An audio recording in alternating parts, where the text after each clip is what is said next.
What's going on, everybody, and welcome back to the Friar Talk podcast. Today, we're going to be talking about pretty much the NFL and any Padres related questions you guys have. Um, Obviously, not a lot going on with the Padres recently. The only thing we can really talk about in baseball is the upcoming World Series, which definitely should be exciting. I know most of the world is Astros haters because of what they did in I forgot what year it was, but against the Dodgers. Well, pretty much from the Dodgers up until they played the Nationals and got caught. Um, Me personally, I don't really care for it. Obviously, I don't care for it because the Padres weren't a contending team. I know they cheated baseball, but I got to give them their props. Even without cheating, here they are back in the World Series doing the things that they were doing while they were cheating, and they were doing that. They're doing this right now with no Verlander, no Garrett Cole, no George Springer. So major props to the Astros for being able to get back to the World Series. Um, the Braves beat the Dodgers in six. I know a lot of Padre fans, of course, they enjoy that plenty. I enjoy it to an extent, obviously, but only reason I say to an extent is because my team wasn't the one to do it. Of course, I want the Padres to be the ones that knock off the Dodgers, but I mean, overall, it's been a fun playoffs. We got a really fun matchup coming up between two teams that I honestly did not think would make it at all. I thought the Astros would be mediocre this year, considering the guys that weren't on their roster anymore. George Springer, the guys I mentioned earlier, and the Braves. From all the adversity they've been through all year. I know people talk about the Dodgers injuries, but the most significant guy missing out of that game, you can argue, is definitely Ronald Acuna Jr. And you can say Max Scherzer, but Max Scherzer at least played in the series, and he's at least played for the Dodgers since the trade deadline. Ronald Acuna hasn't. So, they lost Mike Soroka all year. Jorge Soler hasn't been playing for them for a little while. Max Fried was out for them for a while. Lots of injuries up and down for them. So, major props to the Braves also for beating the heavyweight. They took down the heavyweight of the MLB. They took down the villains, and so major props to them. But today, I'm a Charger fan. The Chargers aren't playing. I know the Niners are playing. Matt's a Niner fan. Chase is a Niner fan. I don't really know what's going on with that matchup. I know Jimmy G's supposed to start, so I mean, I guess it's okay for Trey Lance, but I don't really know what to think of that. They're playing the Colts. Colts are not a very good team. Even when they take the lead, they normally blow it anyway. Um, I think it's gonna be. I think it's gonna be an okay game. I don't think it's gonna be a very good game because it's supposed to be heavy rain. So, with there being a lot of rain, I don't know how that's gonna work out. I think the Colts might have a little bit of an advantage with getting Quentin Nelson back and being able to just run the ball with Jonathan Taylor. So I don't know who I have in that game. I don't think either of those teams are very good, but only time will tell. But gonna go back to the Padres and their managerial search. I don't know, like, what's up, Nicholas? Um, I don't know how that managerial search is going.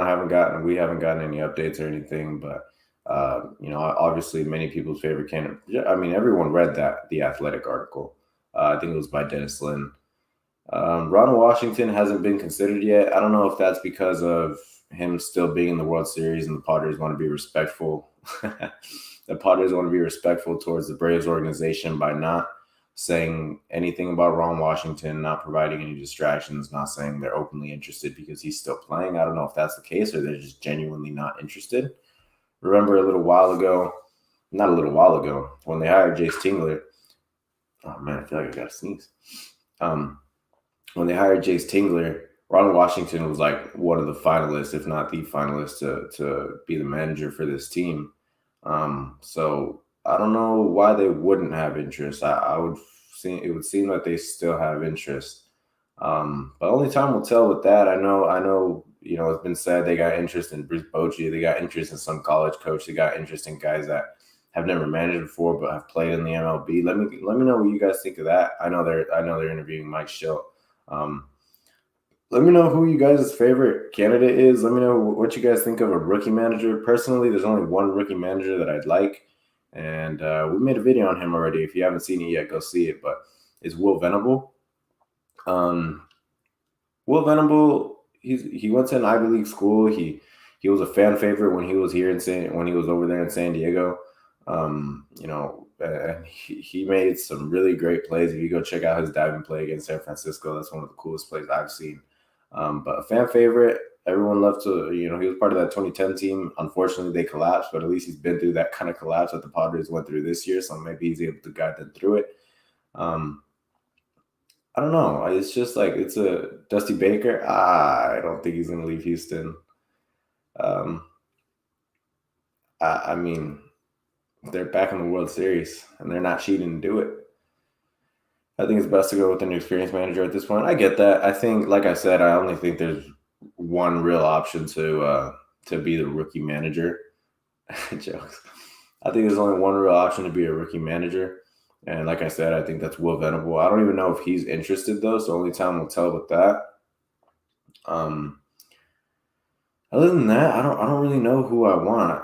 Ron Washington was an okay option. Bruce Bochy is obviously our favorite option. Mike Schill, I know people don't like Mike Schill because of a whole analytical standpoint, but we made a whole video on that, so you guys should go check that out for sure.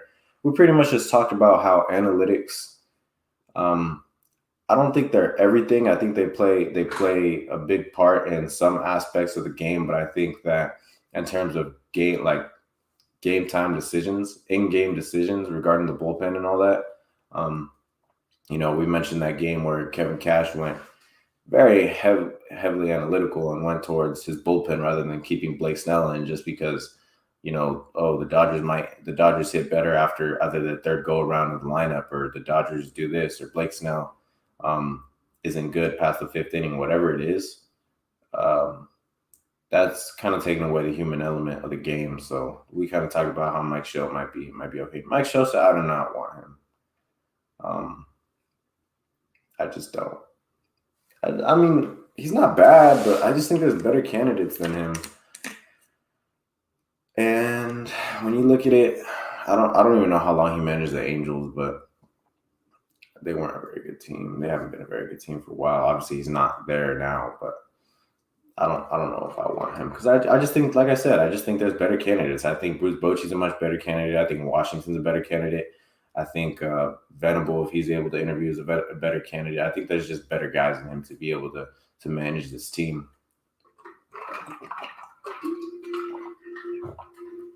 Let me see how long he managed the Angels right now because I'm not sure.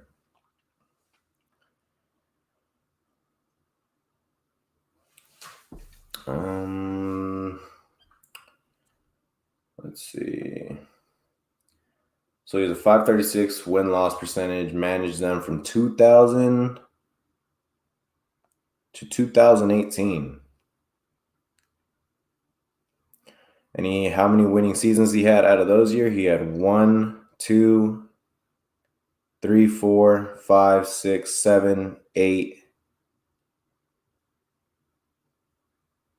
9, 10. So he had 10 winning seasons in 18 years, which is pretty good. I'll give it to him. That's pretty good. But at the same time, they haven't won anything. He had Mike Trout for forever. I know they didn't have the pitching staff or the talent around him to be able to do anything. But, I like I said, I think there's better candidates. Skip Schumacher.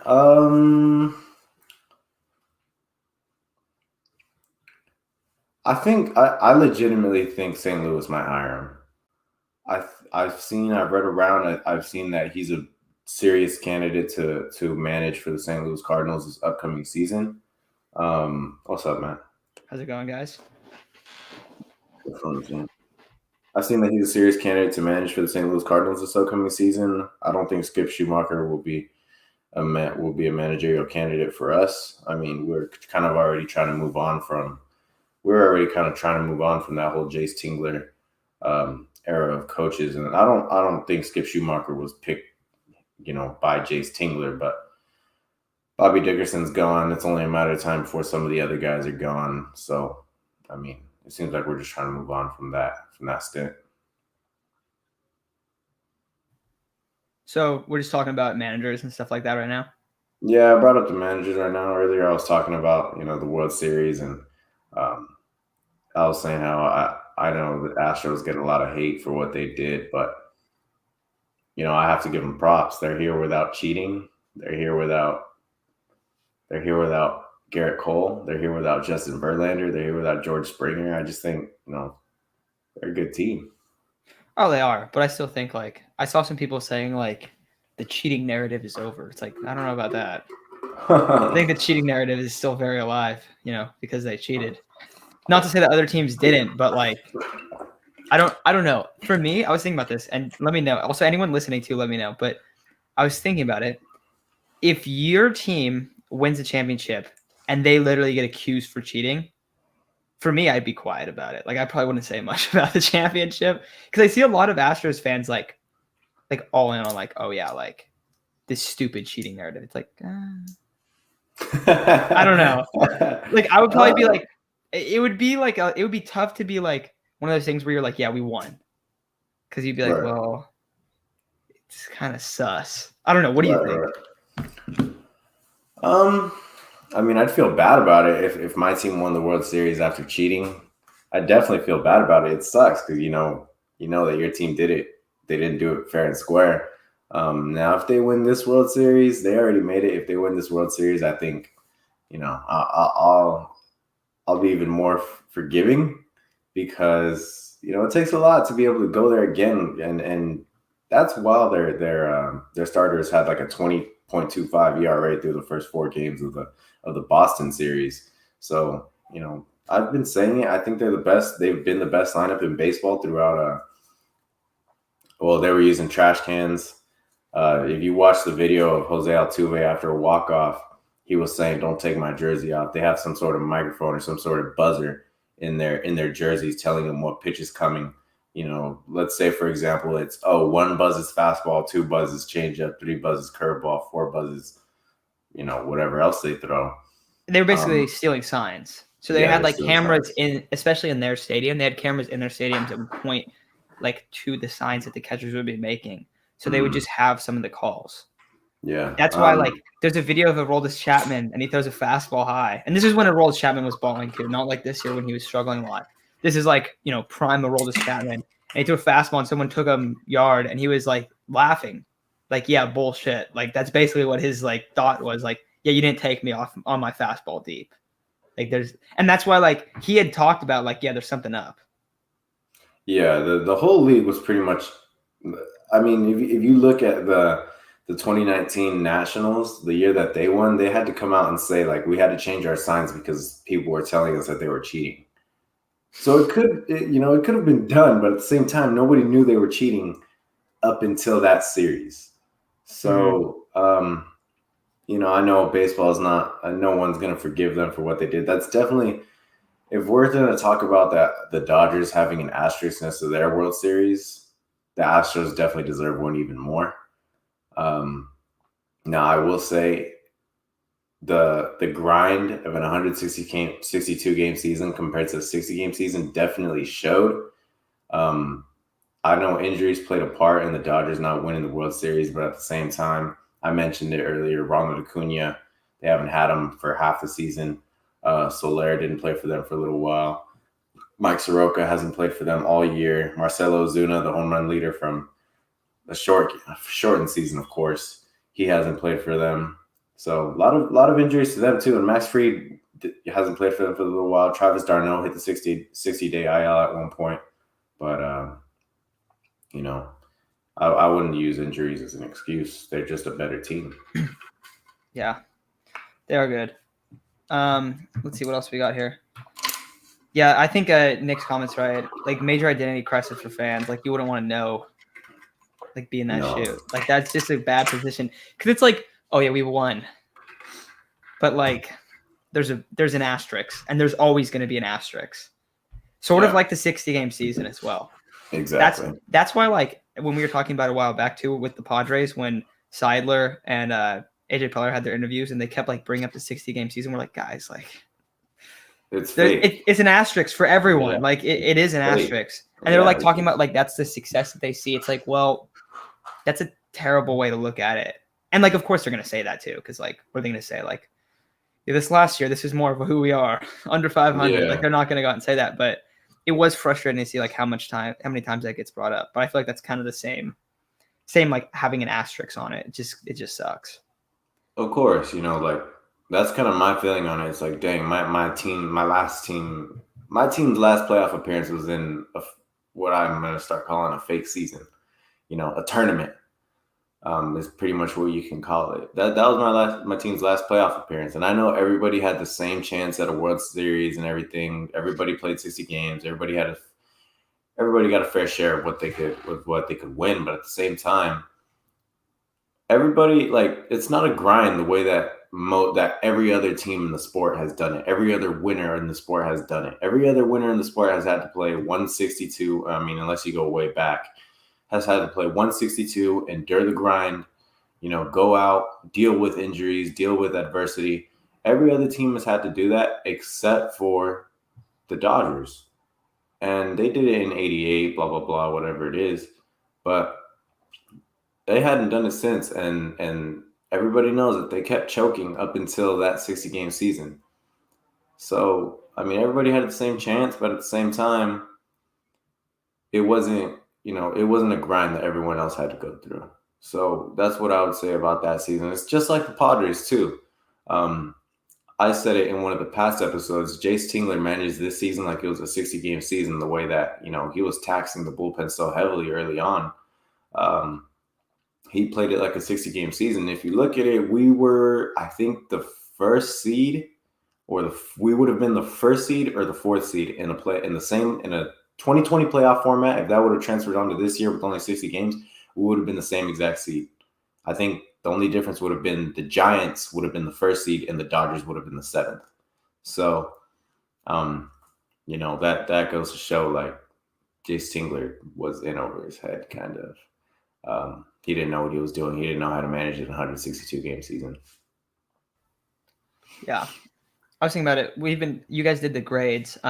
Just wondering, what did you guys give the starting pitching and the relief pitching grades? I saw Chase said A for the relief pitching because he felt like it wasn't their fault, like the collapse. He felt it was more on Tingler. I give him a B.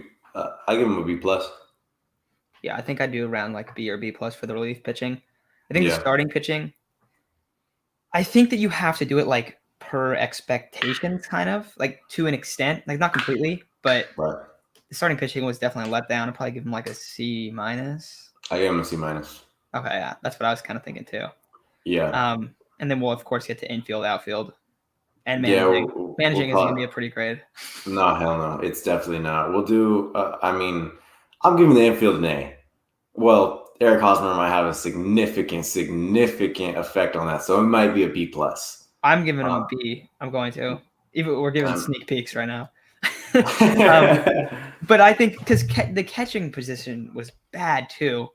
And then Frazier got moved into the infield. So if you count him for being there, it's like that's bad too. I kind of forgot about that.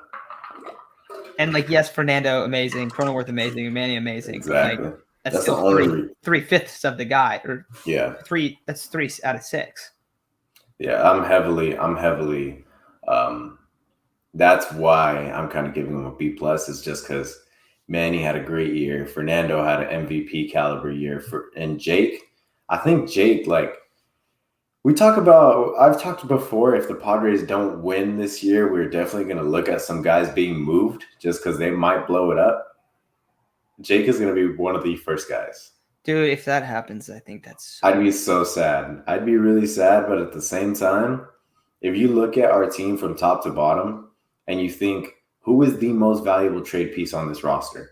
Well, the most valuable trade piece on this roster is somebody who's cheap and produces at a high level. But that's the thing. That should be the guys you hang on to. I know. Absolutely it should. But I think if we're not winning, I think the return you can get from a guy like that is heavy, especially from an organization like the Yankees or whatever it is. I think you could get something big in return. And I'm not saying I want that to happen at all. Jake, we call him Cronin God. He's one of our favorite players easily. We love the guy. We want the Padres to win, of course.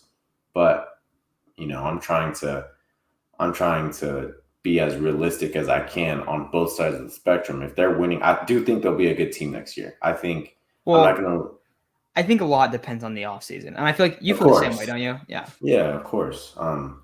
I'm not. I won't let a bad 2 months, which obviously sucked. I'm not going to let it, really skew my thoughts on this team. I still think they're a good team. I still think, any team can win as long as you got Manny, Jake, and Fernando. Now it's just a matter of guys around them stepping up. But I also think that they're in a much better position potentially if they have that. Like we saw that when Fam was really on one, they looked really good when they had like that other guy in the lineup. Mm-hmm. If they can go get a guy like that, or call up CJ Abrams or Robert Hassel, those guys are ready. Say they're coming because like the thing is like if they come in the spring, I know that Hassel and them haven't had like a ton of opportunity in Double-A, but neither did Fernando. Neither do a lot of the guys. And it could be like one of those things where they get called up pretty quickly early on. That's actually why I'm a bigger advocate of hanging on to Myers, because if he's there for the beginning part of the season and someone comes over and takes his spot, if he's not performing like well enough, then that's probably fine. That's better, I think, than trying to move him and packaging a prospect to get rid of a 1-year deal. That's my thought.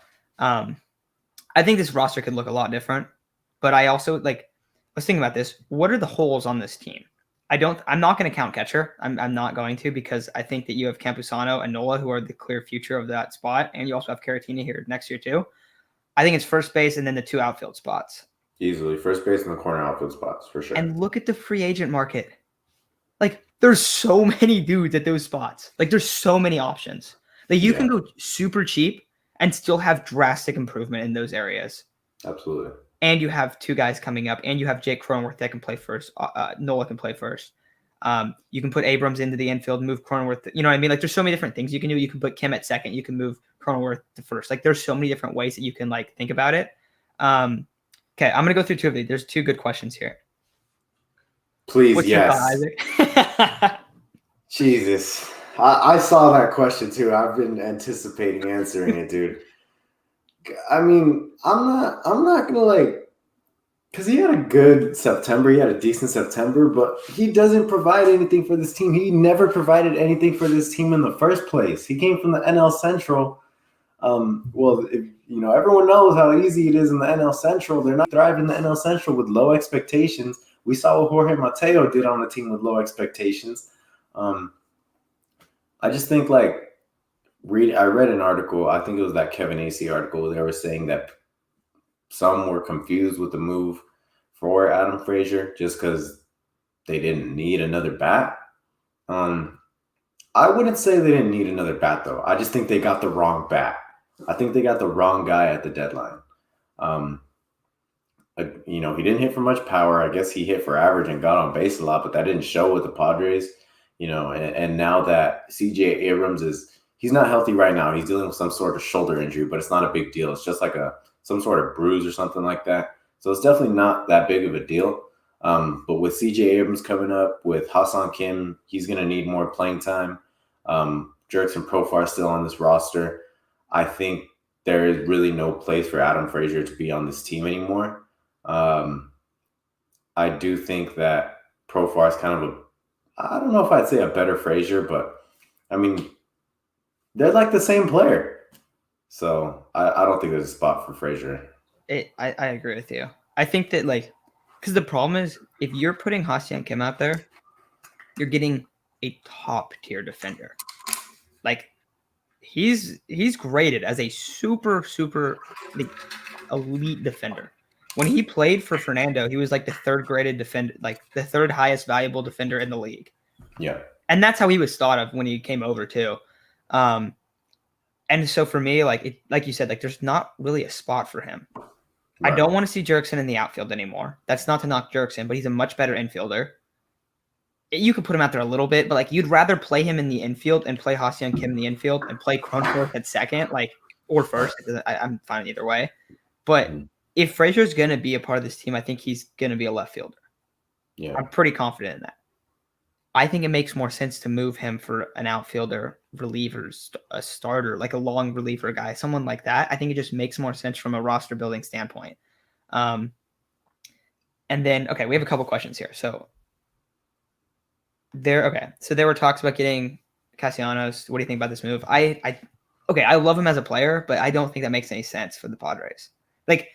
please don't go out and go break the bank again. Like, you need to like think about this. Like I said, there's 3 spots.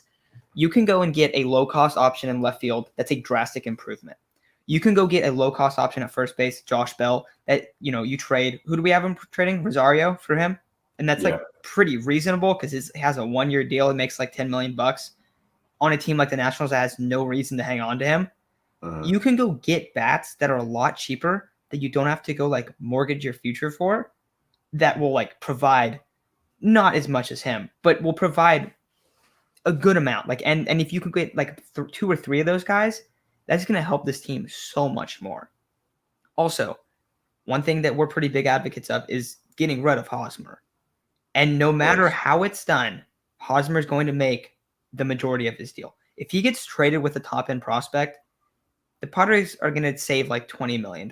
That's it. And I know it sounds like, oh, like that's a lot of money. He's owed $60 million. Like, they're still going to be paying $40 million out to Eric Hosmer. So I don't really understand the idea of trading him away with the prospect unless like a team is really eating like 40 million plus, which I highly doubt that's going to be the case. Because if we look around the league, like some of the moves, like the Padres move for Darvish and stuff like that, when you're trading for the guy that's making a lot of money, like you have to give up a lot to be the team giving up that player. Because Darvish was thought of as a great player when he was moved, and the Padres didn't trade like anything for him because of the contract. So that's one of those things where it's like you want to be cheaper at some spots, and if you're getting rid of Hosmer, then you're not going to be able to go sign Nick Castellanos. I don't think so. Do you feel the same way? I have a quick question for you. If you could trade Eric Hosmer, will you have to pair him with Victor Acosta, considering C.J. Abrams is potentially going to be a second baseman or an infielder, or he could be a right fielder? You already have Hassan. You already have Jake. Would you do it? So how much of his money's getting eaten? Let's say because what's Victor Acosta right now in the Padres system? I'm pretty sure he's top 10, right? He should be. Like, it's one of those things where it's like, oh, he's not, but it's like, yeah, but there's guys that don't have like nearly the ceiling that he does. Yeah. I don't know how the prospect lists are. They're so weird. Like, it's like, oh, this guy's rated 25. It's like, yeah, but he's clearly better than like 10 of these guys. Definitely. So Victor Acosta's 14 right now, and for anyone who doesn't know Victor Acosta, he was one of the big signings, one of the biggest international signings, potentially the biggest in his class. We have him projected to be one of the best players out of that class. So I forgot who we compared him to. I think I said Lindor. Mainly not because I think he's going to be Lindor. It's just things I've seen. Like on how he plays. Yeah, exactly. So let's say they do eat 20-25 million. Would you do it? No, I don't think it. So for me, you go out, you sign a bad contract, you're going to pay the contract. You're going to pay it in some way. The only thing that you should try to do, I think, when you go and make these mistakes is like for the Padres, if they're really devoted to winning next year, I think you DFA Hosmer and you eat that money. It kills you this season. It absolutely kills you financially this season. But then after that, none of that money really goes against the cap. Or against like the not the cap, but like, the luxury tax. Like, you're not going to be like put up into it because of that. So if you just, all right, we're done. Let's move on. Let's take the L. I think it's the best way to do it. When you start moving guys, it's like, oh, how bad was this Hosmer deal? Oh, look, Hosmer came and played this long. You paid him, over $120 million, $140 million, whatever it is. And then you traded him away. You lost this guy. And let's just say, like, for, the conversation, he does become Francisco Lindor. I'm not saying he's going to, but like if he did, right? Yeah. And you lost him for that. It will look like so much worse than if you just go, all right, we messed up, pay him, get out of here, let's move on. Teams that do that like really like just like it's like ripping off the Band-Aid, I think. It's a sunk cost. Like, it's over. Yeah. Like that, it's like the same thing like with businesses. Like, if you mess up and you try to like you go for some strategy and you're like trying to sell some product and it completely flops, move on. Stop trying to sell it. There's no point selling it if it doesn't work. And so for this, to me, like, it doesn't work. It's over. Like, let's be done. So I really hate the idea of pairing prospects to like cut cap. Yeah. I mean, I think it does hurt significantly this year. And my big fear about just DFAing him is how bad it will hurt this year, because I feel like if they don't win this year, like I said, I fear they will blow it up. So my thing is, I just want them to do whatever it takes to at least, not whatever it takes, if you have to give up like a hassle or James Wood, or I think Jackson Merrill's ranked ahead of Victor Acosta. But the thing is, first off, I don't know why AJ Preller keeps going after middle infielders. It's very strange considering the state of the middle infield right now is fantastic. I would do it just because, one, if you send him to a team that's trash, like the Rangers or something like that, that's really bad at developing, we're good. We don't have to worry about him becoming the next Lindor. Second, I just want that money to be safe to be able to go spend it on somebody that, not a star. I don't think the Padres need stars. I know Castellanos is a star, and of course I'd like his 30-plus bombs, whatever it is. But if you look at the Braves right now, their stars are Austin Riley, Freddie Freeman, and Ozzie Albies. And you can throw Dansby in there. Well, Eddie Rosario is the star of the postseason. But you can throw Dansby Swanson in there too, because, their whole infield accounted for almost 30 home runs each. Think about that. That's insane. Their whole infield almost had 30 home runs each.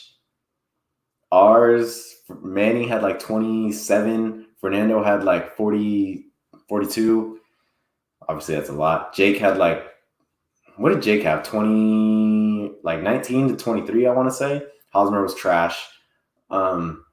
So, of course, we'd love the power, but Josh Bell also brings power. There's Starling Marte, who doesn't bring much power, but really good fielder, really good ball player. I just think this team needs pieces. I just think this team needs pieces to build around Fernando, Manny, and Jake. And I think with Mike Clevenger coming back, that'll be huge. If they're going to spend big money on any position, I would hope it's pitcher, considering Yu Darvish. I don't know how that's going to go. I think he will improve over the offseason without the sticky stuff, but at the same time, he's going to be 36? He's not Max Scherzer. He's not, he can't go out there and at 38 and just hurl 96, 98 mile per hour fastballs with absolutely disgusting stuff. So, I don't know. It's tough. I really wonder what they're going to do. See this comment right here. I don't think the Padres are going to open up the checkbook for big-time players. What do you think? I don't think they should. I really don't think it's a smart move to do that. I think we've seen them get burned half the time.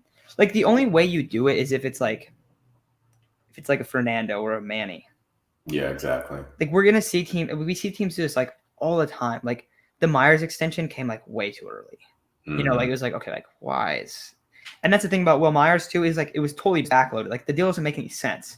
Mm-hmm. Why would you backload a contract when you're expecting to pay guys a whole bunch of money later? Like it just doesn't make sense. Myers' like actual deal isn't even that crazy, but he made like $6 million for like 3 seasons, and then he just like jumped up to $20 million like at the end of the deal. It's really odd. So I don't think that they're going to do that as much anymore. Looking into 2023, they have 2 massive free agents in terms of Joe Musgrove and Mike Clevenger. That's potentially your 1 and 2. That's potentially those 2 guys hitting the market. We'll see what Clevenger looks like after Tommy John. I don't think it's going to like hurt him a ton, but I think he's still going to be a very good player. I think that you expect the same thing, Isaac. Yeah. Yeah. So that's 2 pitchers. Like you're going to need to go and like break the bank on some guys. I think Blake Snell's a free agent the year after too. And we'll see how Blake Snell plays out with the Padres, but they're not going to have the ability to, because they're going to need to go and get pitching. That's why I think if you go and you eat Hosmer's deal this year, and it's kind of like, not like a tank year, but it's like almost like all right, we're going to be in just a really bad financial spot. We're not going to be able to go and make any crazy moves. But then after this year, that's when you extend Musgrove. That's when you extend Clevenger, depending on how he looks. That's when you go and you get that new outfielder because Myers' deal is up, and you have Hosmer off the books. Imagine the Padres in a spot where they have Hosmer and Myers off the books. Oh, geez. That looks pretty nice. That's amazing. And that would be what 2023 is. So that would give you a spot to go do that. But this season, I don't think that's the move. And I think I've seen a lot of people like really wanting them to go get like Story or Castellanos. I think you could go get Freeman, but like I don't think they will. I don't think it makes that much sense. I really like Freddie Freeman, so like I want them to do that. But yeah, I don't think that they're going to do that. I really don't. And I do think it's the right move. I think a lot. Maybe let's see like what the media does. But I think like a lot of Padres and San Diego media are going to be like, Padres aren't even like attempting to improve this team. And it could be like, dude, like just from bringing Cronenworth to first and moving Ha-Seong Kim to the everyday starting second baseman, that's drastically improving this team. Oh, yeah. If you did that, if you just did that and signed Starling Marte and you don't have Ha-Seong, like, that's a lot of improvement. And you go and you get, because I also was thinking about this too. The Padres didn't have a guy in the bullpen last year after Drew Pomeranz went out that was like, oh, yeah, you know that guy's going to come in there and he's going to take care of the inning no matter what situation. It's good. They need to go get a guy like that. So if they go get a guy like that, they get a left fielder or a right fielder, and they have Myers, and then they have Abrams and Hassel. Like, all right, whenever these guys are ready, they're up. Campy's at starting like the year on the roster, and they have Cronenworth as the first baseman and Ha-Seong Kim as the second baseman and Jurickson Profar as the utility guy. I think it's a lot better team. I think that drastically improves him, and that's by DFAing Hosmer and paying like $10 million for a Starling Marte. And I think it's huge. I think it'd be massive. Yeah. I think the minute or the moment you get Eric Hosmer off your team, there's significant improvement, mainly because he is quite arguably the least valuable player in baseball. I see this question right here. Do you think a new, more experienced manager can better utilize Hosmer, or is he simply bad? He is simply bad. He's too stubborn to change his approach. He's too stubborn to actually learn how to play first base. I hope everybody saw Freddie Freeman pick that ball from Austin Riley last night, because Eric Hosmer would not on his best day make that play. Eric Hosmer definitely would have went to the dugout side of the bag to try and get that. Freddie Freeman is a perfect example of how you play first base. Eric Hosmer is a perfect example of how you don't play first base. He's not a good player. I don't think there's a way you can fix him. I don't think there's a manager in this league that wants him on their team. There's not a team in this league that wants him on their team. We saw that Sadler and Preller kind of used him as a scapegoat this year to try and justify their season and why it went so downhill. So definitely one of these. I was gonna say, that's also something that we didn't even agree with. Like, we were like, all right, guys, like, yeah, look, Hosmer can be that bad, but let's not just be like, oh yeah, it's only Hosmer. Forget about everything else. Like, that's definitely not. And that's not what I don't think that we're doing either. But I know. Okay, so I was talking to my friend who's a Dodgers fan, and we're talking about it tonight because he knows that Hosmer is really bad, and we've talked about this. And he's like, look, Hosmer's one of those guys where you can have him on your team, but you can't be paying him $20 million to start at first base. He can be a pinch hit guy, an off the bench guy, like Albert Pujols is for the Dodgers. That's what his example was. Like, we saw how like it just didn't work for the Angels because he was paid to be a guy that produces at a super high level. You can't do that at first base and not be like the worst fielding first baseman the last 3 seasons, and then not produce enough on offense. But if he was a DH guy that's signing for the vet minimum that comes off the bench as a pinch hitter, that's totally different. But there's no way that's going to ever be the case. So that's why I think you just have to eat it. You have to just say, like, all right, we took an L on this one. Because if they were in a different position like that, don't you think it would look a little different? Yeah, definitely. I don't really know what to. If he was getting paid a lot less, because you can't put him on the bench. You can't just have him as a bench piece. He's way too expensive to be a bench piece, and that's kind of what I think of Myers as well. Way too expensive to be a bench piece. Like, I will say, with the way the infield is right now of the Padres, I do think C.J. Abrams projects more as a right fielder if he's not going to be a shortstop. Because why are you going to plug him at second? He throws 93. Why are you going to plug him at second where it's the shortest throw on the field?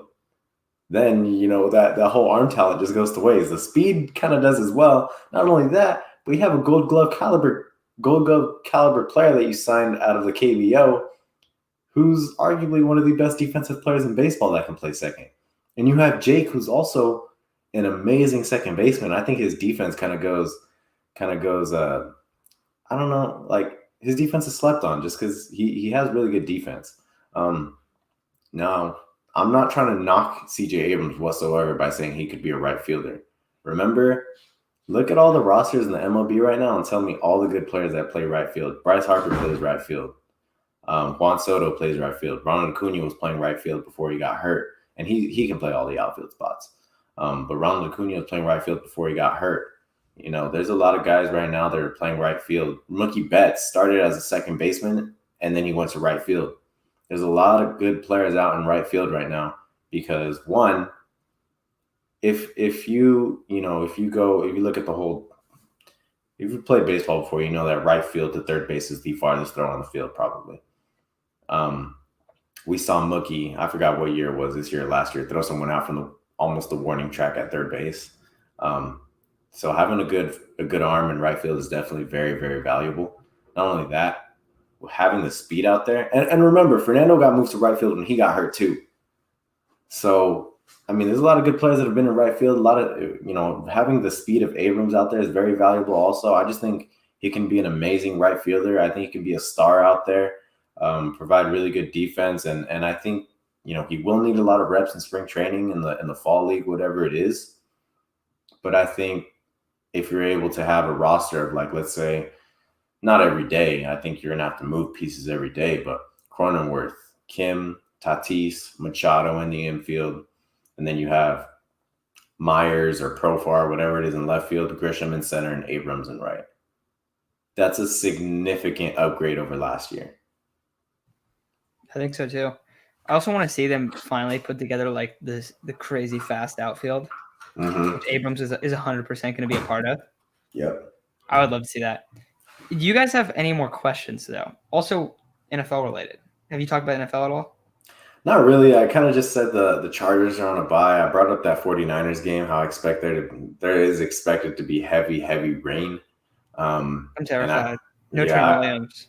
Not only that, but the Colts got back Quentin Nelson.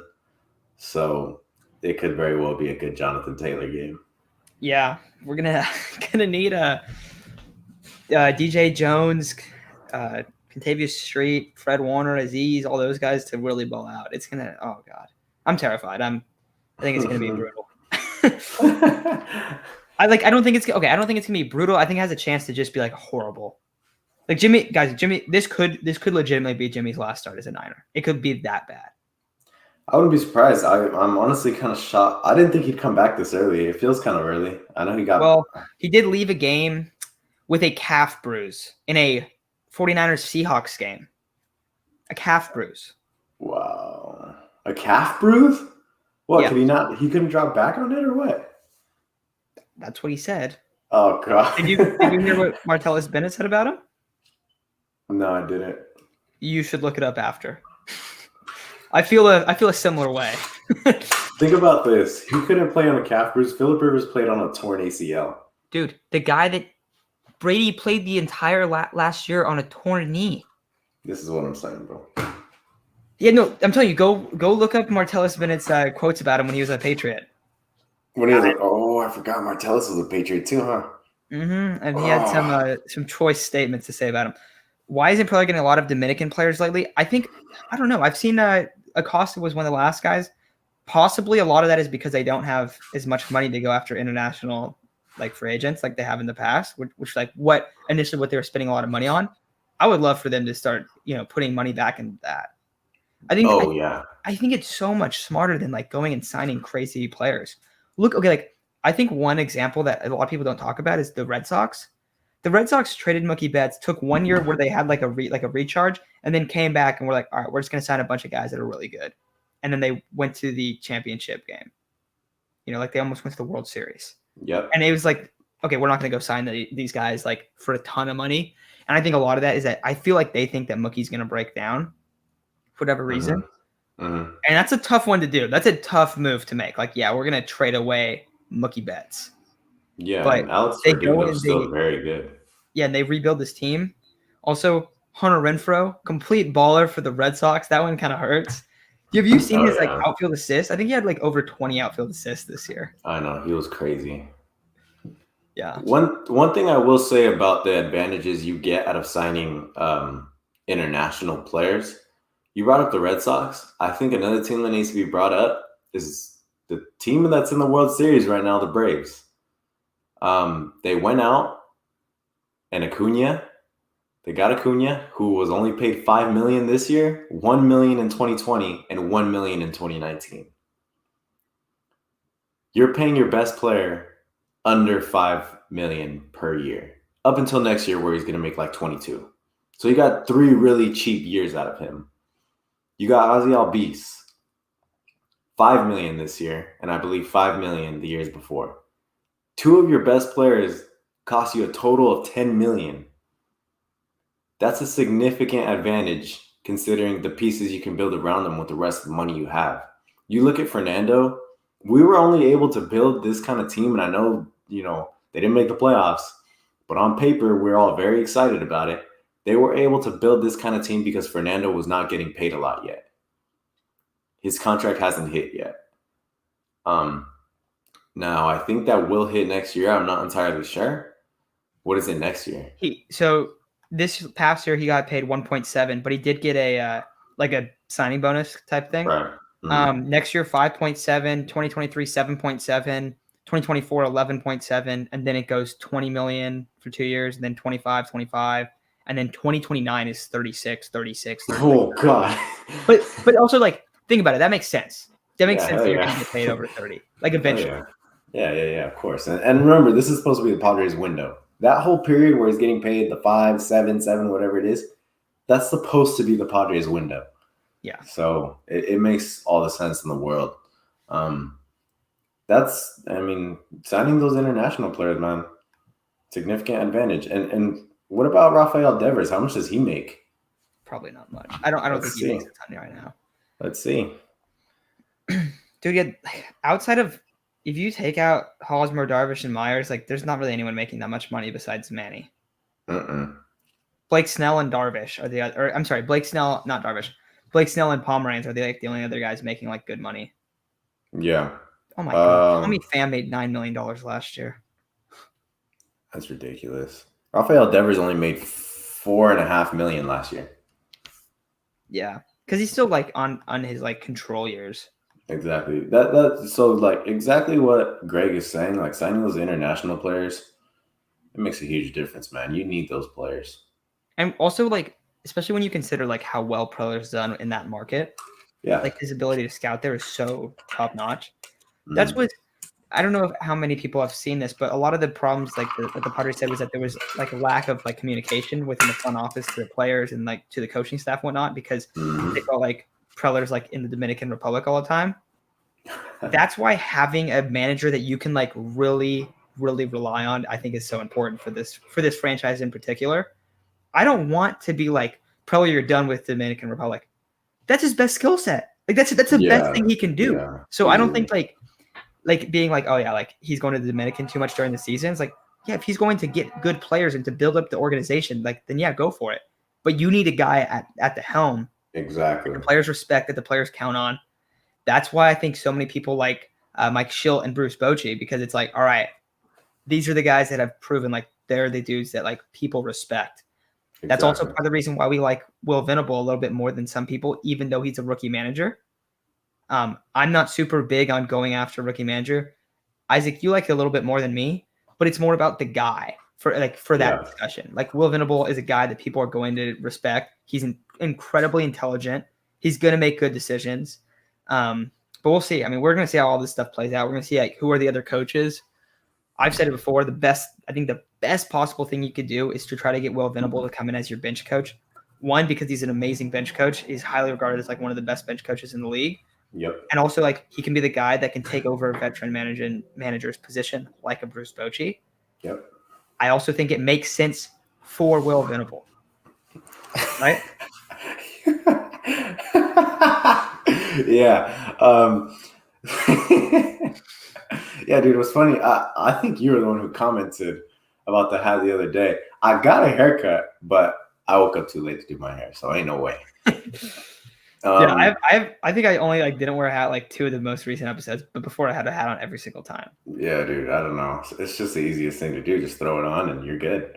Mm-hmm. Now, regarding Will Venable, like you said, I think it is, if you put him like in the role of Skip Schumacher from this past year, I think that's the most beneficial thing to do, and especially considering that people were actually thinking that Skip Schumacher could be the manager. Now, Will Venable could realistically be a really good manager, and I think Skip Schumacher can as well, but not for this organization. If you put Will Venable in that position, you give him 2-3 years to get groomed by somebody like Bruce Bochy. I guess you could say Ron Washington, Mike Schilt. I think that that's going to be very beneficial for this team. Very well respected guy he's not out of San Diego. You guys know what I mean. He played for San Diego. Um, one of the fan favorites. He was absolutely. I thought he was a pretty good player when he was with the Padres. Obviously, we haven't had many of those, so I don't know if I can say what a really good player is, but he's one of the better players. Yeah, he was one of the better players I've seen when I was younger. Obviously, now Fernando and Manny were able to evaluate talent a little better. This is the one. Yes. No, not Kim. Profar, yes. I don't know how you can get rid of Profar. I don't think so. I don't think so. Because I mean, AJ and Profar are they're like a couple, man. Like they're like married. They don't separate. They don't go nowhere without each other, I guess. One thing real quick. So, Mike, like you said, imperative that we get starters, they can get you 6 to 7 innings instead of the 3 to 5 we got this year. You're not going to find like our show is probably like the biggest advocates of that. Like you need to let your starters go longer. You need to let Blake Snell go longer. I don't care if there's a guy on second base. You need to let him pitch the extra out to go 6 Exactly, innings. bro. Like we've been really big on that since we started, since before we were even doing stuff on YouTube. We've been really big about that. I think a lot of that is not even necessarily like about the starters, but about the managing. And that is something that for Mike Schilt, if you guys have seen, talk about like, oh, he doesn't love adopting analytics. It's more, and this is what I think. So if I'm wrong, please tell me if I'm wrong. But I feel like, Isaac, I think you think about this the same way. It's more about the decision-making aspect of analytics. Like, right. Oh, yeah. In the NFL, when, like in the playoffs, I know I'm doing a cross-sport comparison, but it is the same logic of it. Oh, we're down by 8 points. Aaron Rodgers has the ball on a 4th and 6. We're going to kick the field goal and try to get it back. And then they run out the clock. And like, there's a couple things that you can look into for that, where it's like, okay, yeah, like you get the touchdown or whatever, Brady's still going to drive down the field to win the game. I get that. I get that. But also, like, at the end of the day, like, you have Aaron Rodgers. Go get the touchdown, go get 2-point conversion. He'll do it for you. So it's hard. Like, it's that kind of decision-making. Like, how is Aaron playing? How is this guy pitching? You don't pull Blake Snell in the World Series when he's having the game of a lifetime. You don't do that. And I think that's where the disconnect was more at, which I don't have nearly as big of a problem. The problem I would have, though, is if like Mike Schultz, like, yeah, I don't believe in launch angle or exit velocity. I don't believe that the launch angle rates and the ground ball rates of the top teams are clearly showing that the best teams adopt this philosophy. I don't think that's what it is, though. I think it's more of like, I'm not going to pull this guy in the 4th inning because the analytics say that's the best chance for us to win. It's going to kill our bullpen. Like, that's the other aspect of it. So I don't know. That's where I'm at with it. I think that depending on who's the manager, you're just going to see that change of we're not going 3 to 5 innings. We're going to let these guys ride it out and go longer in games. And I expect that to be the case. And if it's not, then it's a serious problem. Right. I will say, I don't know how much truth there is to that story that he got fired because of analytical differences, philosophical differences. I don't know if I really buy that. I feel like I don't know what the issues were. I feel like it was more connected to the reasoning that the Cardinals wanted to fire some of his staff. He didn't want it to happen, so he got fired. I think that was probably the main thing. And I don't think the media is going to say that. I think, we know how the media works.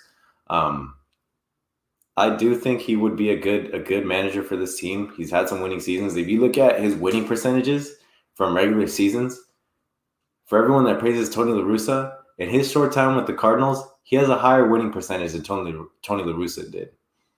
And some of the other managers they've had. So I do think that'd be a good hire. It's not my favorite hire. I do think it'd be a good hire, though. He is a player's manager. A lot of players advocated for him with the Cardinals. If you go ahead and look at the article from Katie Wu, one of the Cardinals, she's something in the Athletic. I don't know what to call her. She was saying that the players were shocked, which is a good sign for any other team that's going to get them. I forgot what else she said, but that's a good sign itself. So the players liked him. I think it'd be a good hire. Maybe not the best. Maybe, we have to convince them if there are analytical differences, maybe AJ has to convince them or something to really start taking that approach. because, like you said, stats show that the teams that hit the lowest amount of ground balls are in the position they are in right now, such as the Braves and the Astros, the Giants and the Dodgers, the Jays, The Red Sox. And the Jays didn't make the playoffs, but they led the league in home runs, and they definitely would have been hitting wise. They were great. They were great, and they definitely would have been one of the contenders in the postseason right now, considering the teams that are hitting the most home runs in the postseason are the teams that are still in it, or the teams that have thrived in the postseason. So I do think taking that approach is a significant step forward. Yeah. One thing, so we bring up these deals, right? 4-year, 28, 3-year, 21. To me, it's a lot different because in terms of Ha-Seong Kim, I think his deal needs to be looked at from a completely different lens. Ha-Seong Kim making, what is that, $7 million a year?